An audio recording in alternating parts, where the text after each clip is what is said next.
Hoy vamos a hablar de lo que llamamos parálisis supranuclear progresiva, por sus siglas en inglés PSP. La pregunta es, ¿qué podemos hacer para ayudar a esos pacientes en el 2025 o a finales del 2024? Mi nombre es el Dr. Sayas, soy neurólogo especializado en trastornos de movimiento y es ex fisioterapeuta.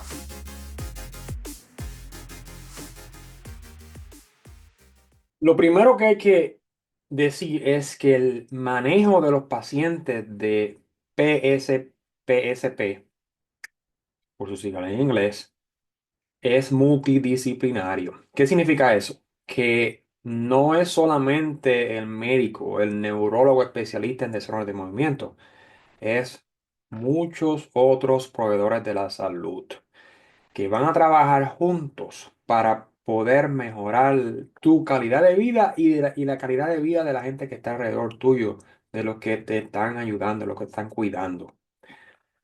Vamos a enumerar uno por uno. Y esto es un grupo de profesionales, como dije anteriormente. El número uno es el neurólogo, especialista en desarrollo de movimiento. Número dos es un médico internista. Tú tienes que tener un médico de cabecera, o sea, un médico internista o un médico de familia.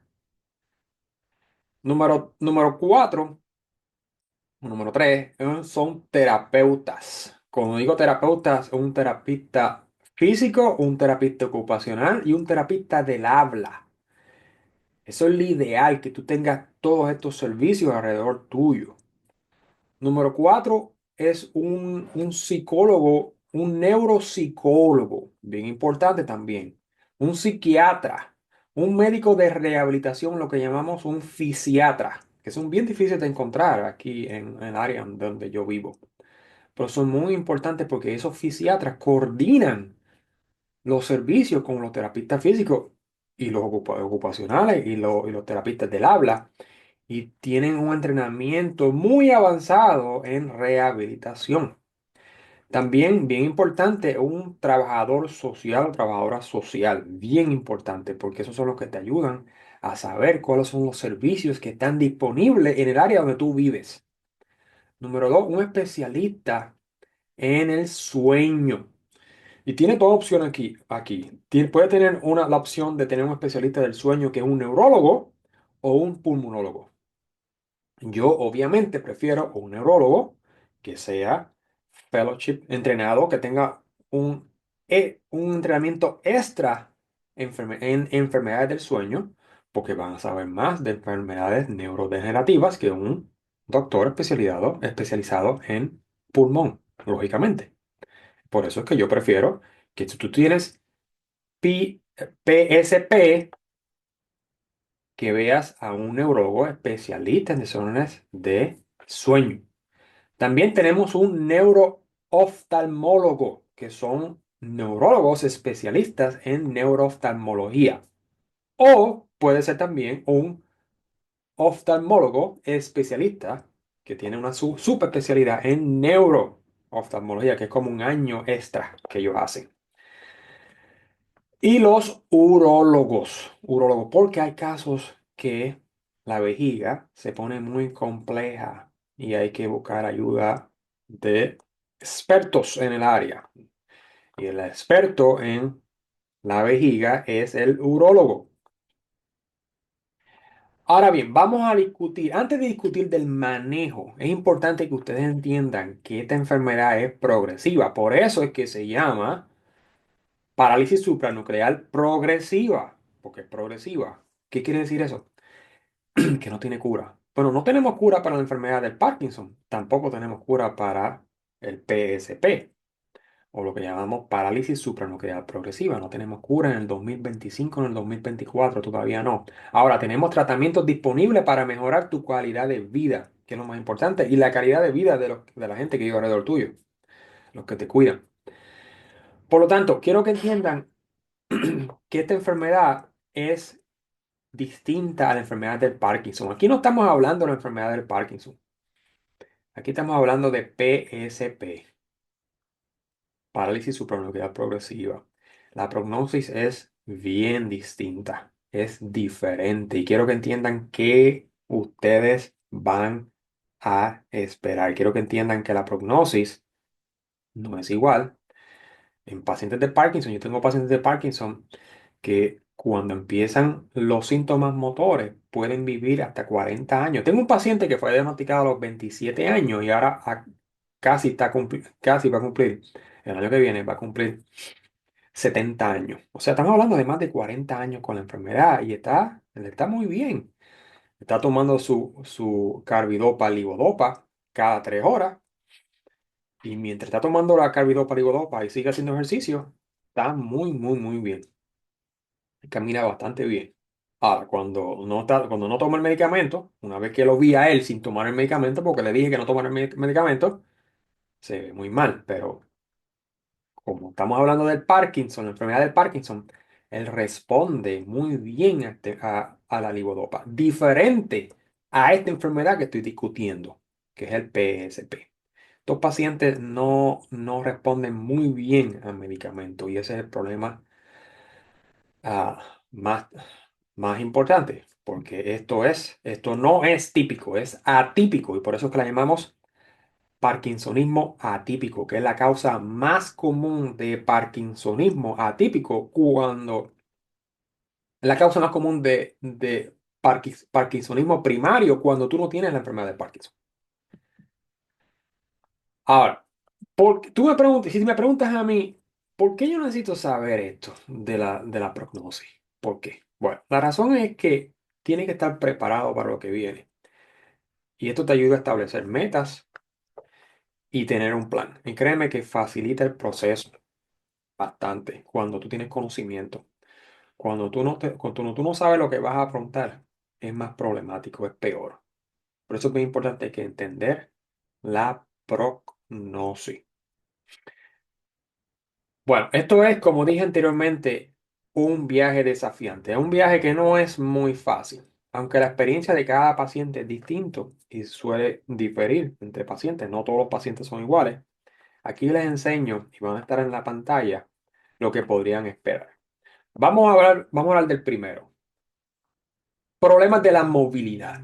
Normalmente muchos pacientes o muchos familiares preguntan cuándo es que yo voy a ser dependiente o cuando mi papá, mi mamá va a ser dependiente a una silla de ruedas, aproximadamente en 3 o 4 años, después de la aparición de los primeros síntomas motores, que normalmente es problemas con el caminar, balance y caídas. Y estamos hablando del síndrome de Richardson, que es el más común de los subtipos de PSP. Número dos, las dificultades para el tragar. Normalmente hablando, tú puedes empezar a tener dificultades para tragar desde el principio, pero severamente alrededor de los 5 años, donde requiere que tienes que hacer una modificación en la tipo de comida que estás comiendo. La dieta cambia y en caso severo hasta se necesita un tubo gástrico, porque si no, no vas a poder alimentarte. Eso es un tema controversial porque yo no sé si eso yo lo voy a recomendar o no. Cada caso es distinto y se evalúa eh, diferentemente. El otro es, el número tres, la incontinencia urinaria. Es la pérdida del control de la vejiga que generalmente pasa después de los 5 años. El deterioro de la cognición. Bien, esto es bien importante porque esto es lo que cuando es severo y afecta tu función le llamamos demencia. Y eso ocurre, los pacientes empiezan a tener demencia alrededor de los 5 años, más o menos, pero muchos de ellos empiezan inclusive antes. Tú vas a tener problemas con la toma de decisiones y a veces el comportamiento, que es clásico. No te vas a comportar igual desde el principio, pero un deterioro de la cognición se ve severamente después de los 5 años. Entonces, esta es la pregunta más importante que muchos familiares y a veces los pacientes te preguntan, ¿cuánto voy a durar? ¿Cuál es la expectativa de vida? Y si estamos hablando de PSP, síndrome de Richardson, estamos hablando de 5 a 8 años aquí, que es distinto a la enfermedad de Parkinson. Pacientes de Parkinson, cuando están, cuando solamente tienen Parkinson y no tienen otra cosa, pueden durar 20, 30 años fácilmente, especialmente esos pacientes que tienen temblores, eh, el subtipo de temblor de Parkinson, de la enfermedad de Parkinson de temblor predominante. En otras palabras, cuando tienes más temblores, mejor en cuanto a la prognosis. Recuerden que los pacientes de PSP, ellos no tienen muchos temblores, a menos que tengan lo que llamamos el PSP Parkinsonismo, que se parece mucho a la enfermedad del Parkinson durante los primeros 5 años y después tú empiezas a ver problemas con la movilidad de los ojos. Y entonces el diagnóstico cambia. Pero la expectativa de vida de los pacientes de normalmente, y esto es un averaje, de PSP son alrededor de 5 a 8 años. Ustedes se van a preguntar, ¿y de dónde yo saqué esta información? Esto no es en base a mi experiencia solamente, no, es en base a la data. La data va a estar aquí, la van a ver aquí. Estos son los estudios y hay muchos otros papeles, muchos otros artículos que pueden ah, chequear y ver, analizar cuál es la prognosis de estos pacientes. Ahora, vamos a hablar ahora de síntomas motores. Vamos a hablar del manejo de estos pacientes, que es lo más importante para ustedes, porque para eso que están viendo este video. Vamos a hablar del parkinsonismo. Cuando digo parkinsonismo, estoy hablando de la rigidez y los movimientos lentos, que es lo que tú ves en estos pacientes. La rigidez afecta más el tronco, el cuello, no tanto las extremidades. También puede afectar las extremidades, pero más bien el tronco. Esos pacientes están erectos, distintos a la posición que toman los pacientes de la enfermedad de Parkinson, que es una posición flexionada. Estos pacientes están bien erectos. Así. Y a muchos de ellos hasta tienen el cuello hacia atrás. No todos, lógicamente, es una minoría de ellos, un 20%, un 15% de ellos tienen el cuello hacia el frente. Pero he visto pacientes que también el cuello hacia el frente y tienen también PSP diagnosticado durante autopsia. Ok, entonces, cuando estamos hablando del parkinsonismo, el tratamiento que hay que siempre, yo recomiendo tratar es la carbidopa levodopa. Y hay que empujar esa dosis lo más alto posible, al menos 1000 miligramos de levodopa al día. Que eso quiere decir una tableta de 25 y 250 miligramos 4 veces al día. Y trata esa dosis por lo menos 4 a 6 semanas buscando una mejoría en la rigidez y los movimientos lentos. Y entonces, si no encuentras que está mejorando, entonces disminúyela en una semana, en 2 semanas, porque no vas a estar tomando medicamentos que no está haciendo nada por ti o por tu familiar. Muchos de los pacientes, es bien difícil saber si de verdad está ayudando o no. Y a veces le digo a los pacientes o a los familiares, mira, baja la dosis y durante esta semana. Entonces le digo las instrucciones, cómo bajar la dosis completa, completa. Y muchos de ellos llaman después, los familiares llaman después, a la semana, que el paciente está peor en cuanto a la movilidad. Eso quiere decir que estaba haciendo algo. Entonces lo ponemos de vuelta a la ligodopa. Ahora bien, no esperen que este medicamento va a mejorar su caminar o el balance o el equilibrio. Eso no mejora con la ligodopa. Tienen que ser realistas en esto, porque si están esperando eso no va a pasar. ¿Ok? Eso no va a pasar. Ese medicamento no va a mejorar el balance, no va a mejorar el equilibrio. ¿Ok? No hay ningún medicamento que mejore eso. Ahora bien, voy a hablar después de un medicamento que, bueno, vamos a hablar ahora, que es amantadina. Amantadina es un medicamento que es un medicamento antiviral, antiinfluenza, que se descubrió muchos años atrás que mejora el parkinsonismo, pero en pacientes de Parkinson, en la enfermedad del Parkinson. Y también mejora las disinicias, que son los movimientos como si estuvieras bailando cuando tú estás tomando mucho levodopa. Aquí este medicamento, en base a unos estudios pequeños o anecdóticamente hablando, se ha visto que mejora a veces la congelación de la marcha, que es otro problema motor que se ve en los pacientes de PSP, la congelación. Es como cuando tú tratas de iniciar el caminar y como si tuvieras pega en los zapatos y no se puede mover. Es como si las piernas no se quieren mover. Tú quieres mover, pero las piernas no se mueven y se frizan, se congelan. Entonces, este medicamento podría ayudar. Por ello es bueno tratarlo.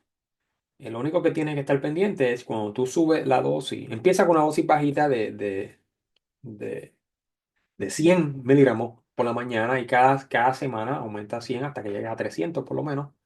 Si tu función renal está bien, porque recuerden que este medicamento se elimina por los riñones.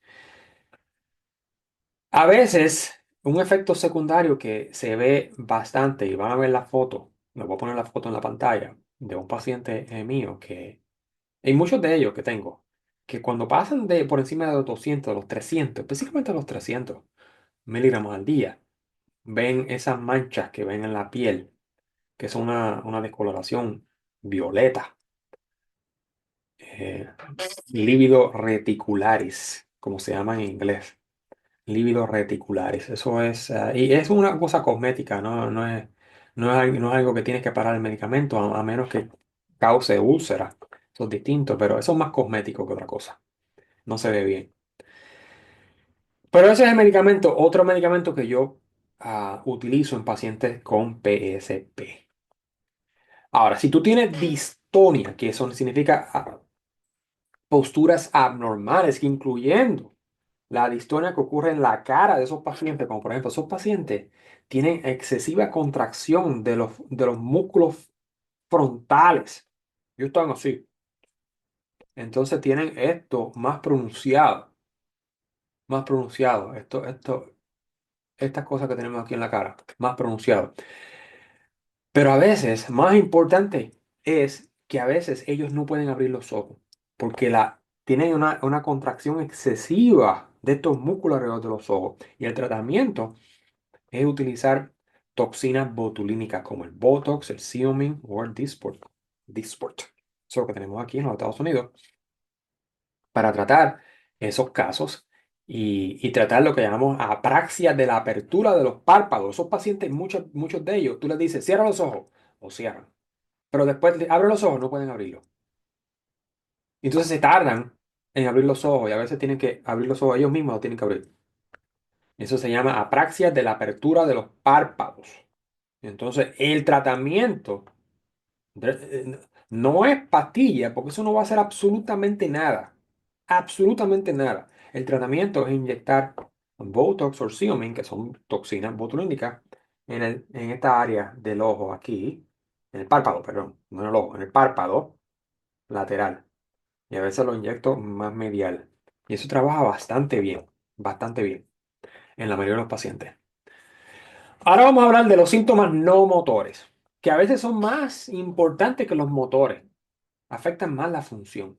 Vamos a hablar de la salivación, es salivación excesiva, bien común en los pacientes del parkinsonismo, incluyendo pacientes con PSP, que es lo que estamos hablando ahora. Si te está molestando eso, si te está afectando tu función social, lo único que tienes que hacer es limpiarte y ya está. ¿Ok? Con una servilleta.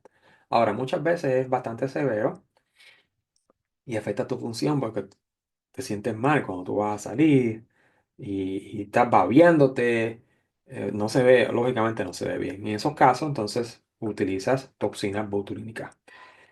¿Qué tipo de toxina botulínica voy a utilizar cuando estamos hablando de salivación excesiva? Es lo que llamamos aquí, no sé cómo le llaman en sus países, porque cada país es distinto, pero por lo menos en Estados Unidos aquí le llamamos MyoBlock. Lo van a ver aquí en la pantalla. MyoBlock. Esa es la mejor toxina cuando estamos hablando de salivación excesiva. Personalmente hablando, esa es mi preferida. Ahora, vamos a hablar de otro problema no motor que es la depresión, la ansiedad, y muchas veces estos pacientes tienen los dos. La depresión y la ansiedad que ocurre como consecuencia de que el doctor te está diciendo que tú tienes esta enfermedad, que esto no es fácil, y también es parte de la patofisiología detrás de PSP, que a veces no entendemos muy bien, pero acuérdense que hay muchos químicos en el cerebro que están envueltos con esta enfermedad.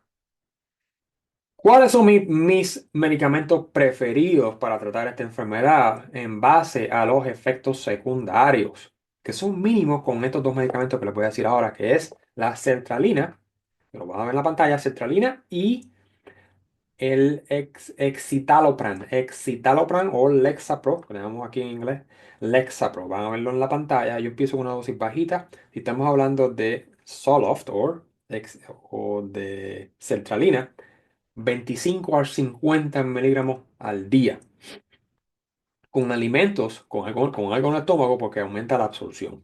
¿Ok? Yo siempre lo recomiendo como con la cena, ese medicamento.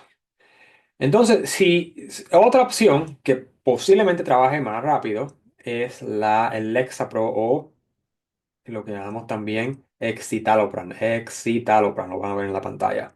Empiecen con una dosis bajita. La dosis terapéutica son 10 miligramos, pero empiecen bajito. Siempre, siempre, siempre empiecen la mitad de lo que normalmente se empieza, por si acaso. ¿Por qué? Porque los pacientes con Parkinsonismo, inclusive, creo, o más, los pacientes con PSP son más susceptibles a efectos secundarios.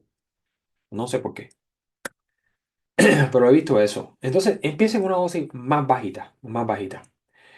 Si tienes dolor, especialmente dolor de nervio, un dolor de nervio, un dolor neuromuscular, entonces el tratamiento ideal sería lo que llamamos aquí Cymbalta o dulocetina. Dulocetina o Cymbalta lo van a ver en la pantalla. O Effexor, que tiene el otro nombre de Effexor, es venlafaxina. Si tienes problemas con el insomnio, si no puedes dormir por la noche, que es bien común en pacientes con PSP, bien común, bien común, y estás perdiendo peso y necesitas algo que te aumente el apetito, utiliza mirtazapina. Mirtazapina empieza con 7,5 miligramos. No, no creo que haya pastillas, por lo menos aquí en Estados Unidos no hay pastillas de 7,5. Hay que prescribir 15 miligramos y entonces tú picas esa pastilla por la mitad. Que trata de picarla por la misma mitad. A veces no se puede por la misma mitad y va a tener un poquito más y otro día un poquito menos. No importa, está bien. Pero trata de picarlo por la mitad. Otro problema no motor es el insomnio. Lo más importante cuando tú no puedes dormir es tener una higiene del sueño. Eso no importa cuántas pastillas tú te metas. Si tú no vas a tu cama a dormir a la misma hora, nada va a trabajar. Eso no trabaja que hoy porque es viernes, vamos a dormir a las 11 a las 12 de la noche. Y entonces, porque es lunes, vamos a dormir a las 8. Eso no trabaja así. Tú tienes que tener una estructura. Si no, no va a funcionar. Y esto aplica a pacientes con Parkinson, sin Parkinson, con PSP, con MSA. Todas esas condiciones que nosotros tratamos, tienes que tener una higiene del sueño. Bien importante. Ahora, si eso no funciona, que la mayoría de las veces no es suficiente, por lo menos al principio, recuerden, antes que se me olvide, cogiendo siestas, lo que llamamos en inglés aquí naps, siestas, Eso no ayuda mucho a dormir bien en la noche, porque eso te puede afectar tu sueño, tu patrón de sueño, muchas veces. O sea, si tú estás teniendo problemas con el sueño en la noche y estás tomando siestas, vas a tener que parar esas siestas, porque eso es un problema. ¿Ok? Porque estás durmiendo de día y después de noche no vas a poder dormir. Ahora, si eso no trabaja, entonces vas a tener que tratar pastillas. ¿Qué es la pastilla que yo recomiendo primero? Porque los efectos secundarios son menos y puedes conseguir en cualquier farmacia sin ninguna prescripción médica, es melatonina. ¿Cuánto de melatonina? 3 miligramos. Empieza con 3 miligramos. No pidas el tiempo con 1 miligramo, no, 3 miligramos. ¿Cuándo la vas a tomar? 2 horas antes de irte a la cama a dormir. ¿Ok? O sea, si tu hora de dormir es a las 10 de la noche, tú te lo tomas a las 8 de la noche. ¿Ok? Y tiene que ser todos los días. No es cuando me recuerde. No, eso no trabaja así. Recuerden eso. La melatonina empieza con 3, pueden subir a 5. Después de una semana, si no funciona, pueden subir hasta 10, hasta 15 miligramos. ¿Ok?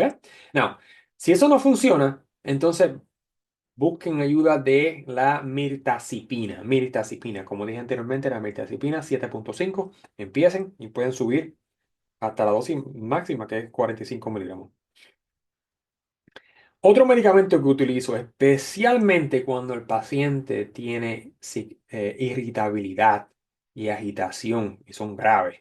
Recuerden que no todos los síntomas se van a tratar, pero cuando un paciente no se está comportando bien, está bien agitado, se irrita demasiado, entonces hay que tratar este medicamento que se llama el Seroquel. Seroquel o Quitapina. Quitapina. Van a ver el nombre en la pantalla. Quitapina. Esa es la mejor opción cuando tú tienes que utilizar un medicamento que te pueda ayudar a dormir, pero a la misma vez te ayude con la irritabilidad. No se ve mucho alucinaciones en pacientes con enfermedad de PSP. Rara la vez se ve eso, pero eso también te puede ayudar, este medicamento. Este medicamento va a causar sedación y va a disminuir la irritabilidad y la agitación. La dosis, siempre una dosis bajita. La píldora más bajita que tenemos aquí es de 25 miligramos. Si eso es lo que tienes en México, en España, o en Perú, o en Venezuela, o países sudamericanos, otros países, corta esa pastilla por la mitad y esa es la dosis que va a empezar. Empieza con una dosis bajita, siempre, una dosis bien bajita, poco a poco va aumentando en base a 12,5 miligramos o 25. ¿Ok? Bien importante. Otra pastilla que yo utilizo, porque no tan solo ayuda al dormir, por lo menos a corto plazo, pero puede ayudar a los movimientos de los ojos en base a este papel que lo van a ver en la pantalla, que fue publicado en el 1999. Es lo que llamamos Ambien aquí en Estados Unidos. Ambien, o el nombre genérico es Soldipen. Soldipen. Eso ayuda al dormir, a la insomnia a corto plazo. A veces yo utilizo eh, lo que llamamos en inglés long acting, que es de larga duración, de larga duración. Pero también lo puedo utilizar de corta duración también. A veces lo utilizo. Pero vigilen, estén pendientes a efectos secundarios como que se empeora el equilibrio y más confusión al otro día. O sea, algo que estar chequeando. Ahora, hay otro problema que también se ve en pacientes con PSP y es lo que llamamos un efecto pseudobulbar. Bien difícil de pronunciar esa palabra. Pseudobulbar. Que es, ellos se ponen bien emocionales, pero sin ninguna razón. Están hablando contigo y de momento empiezan a llorar. Y no están deprimidos y no pasa, es como de repente empiezan a llorar. Y también a veces empiezan a reírse inapropiadamente, sin ninguna razón. No hay ningún chiste y se están riendo. Entonces no hay una conexión en las emociones y en lo que tú ves. la risa o el llanto. Y ustedes podrían pensar, eso no es nada, eso no afecta. Bueno, muchos pacientes están afectados y afecta más socialmente hablando, porque es bien inapropiado. Y cuando tú requieres tratamiento, entonces hay pastillas para eso. Una de ellas está aprobada para tratar específicamente ese problema, que es el afecto pseudobulbar. Y eso llamamos y lo vamos a ver en la pantalla, el nombre de la pastilla. Nudesta. Van a ver el nombre ahí. Tienen que estar pendientes que no tengan arritmias. Tienen que informársele a su médico si tienen algún tipo de arritmia. Normalmente, antes de empezar ese medicamento, que por cierto es bastante caro, yo trataría nortriptilina o sertralina o escitalopram. Lo van a ver en la pantalla, escitalopram también. Ahora vamos a hablar de los pacientes que tienen la vejiga hiperactiva. Vejiga hiperactiva, bien común en estos pacientes. ¿Qué vamos a tratar? Bueno, vamos a tratar una agonista de los receptores de beta 3. Olvídense qué es eso, pero ese es el nombre del receptor. Son dos medicamentos que están disponibles aquí en los Estados Unidos, que es el Mirabegrón y el Vivegrón. Los dos terminan con Gron. Gron, Gron. Van a ver los nombres en la pantalla. Esos medicamentos son bien seguros en cuanto a la memoria. Tú no quieres que te afecte nada, ningún medicamento que te afecte nada en la memoria. Son bastante limpios en la memoria porque trabajan directamente la vejiga. Diferente a otros medicamentos que penetran una barrera que tenemos en el cerebro y pueden causar problemas con la memoria. O sea, tienen que tener mucho cuidado qué medicamentos utilizan para tratar la vejiga. Bien común que tengan, este es otro medicamento, esto es otro problema, no motor, problemas con el tragar. Entonces, lo primero que hay que hacer es conseguir que, que seas evaluado por un terapista del habla. Por un terapista del habla. Ellos son especialistas en problemas con el tragar porque te ayudan con técnicas para disminuir la posibilidad de que la comida o el agua o el líquido se vaya por el tubo que no es, por el tubo de atrás, por el tubo de frente. O el tubo de la respiración, vamos a ponerlo. Bien, bien importante que vean un terapista del habla. Entonces, si no pueden ver un terapista del habla, entonces vean este es un website, lo van a ver aquí, pero está en inglés, pero le voy a dar la información, van a verlo aquí en la pantalla, que tiene mucha información en cuanto al tragar en pacientes con parkinsonismo, incluyendo este tipo de pacientes. Como dije anteriormente, en muchos casos necesitan una sonda de alimentación, lo que llamamos aquí un PEG, P-E-G, que es un tubo gástrico, un tubo gástrico que se pone para básicamente alimentarte vía ese tubo.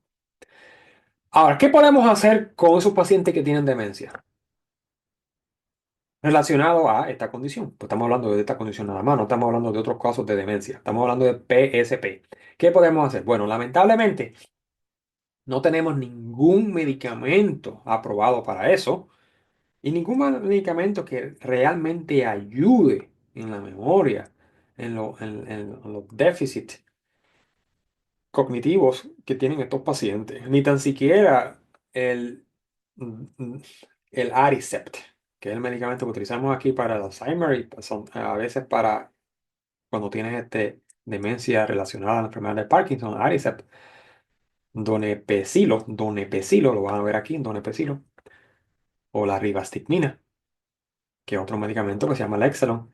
Esos medicamentos no trabajan para pacientes para estos pacientes con PSP, no trabajan. Inclusive hay estudios bien, bien pequeños, que hasta empeoran la función motora. Eso que tienen mucho, mucho cuidado.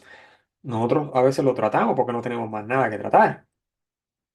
Ah, pero si no vemos ningún beneficio, claro, en 2 meses, en 3 meses, entonces paramos ese medicamento. Ahora vamos a hablar de por qué es importante que ustedes estén envueltos en la investigación. Porque si ustedes quieren ayudar a encontrar una cura de estas enfermedades, tienen que estar envueltos en la investigación o tratar de estar envueltos. Y la mejor manera es buscar estos sitios en la internet. Y los voy a poner en la pantalla para que vean. Especialmente este que se llama clinicaltrials.gov. Ese creo que está en español también. Pueden chequear.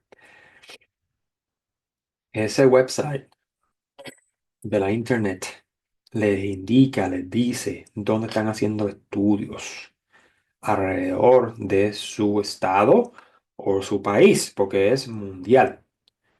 Y entonces eso le puede ayudar porque quizás no le ayude en su propia, no le ayude a ustedes, pero puede ayudar a la próxima generación.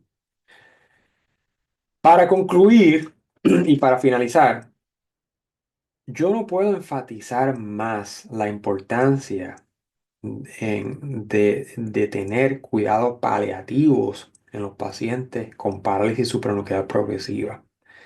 Ya que esta enfermedad es bien incapacitante, y estos pacientes requieren la ayuda de estos profesionales.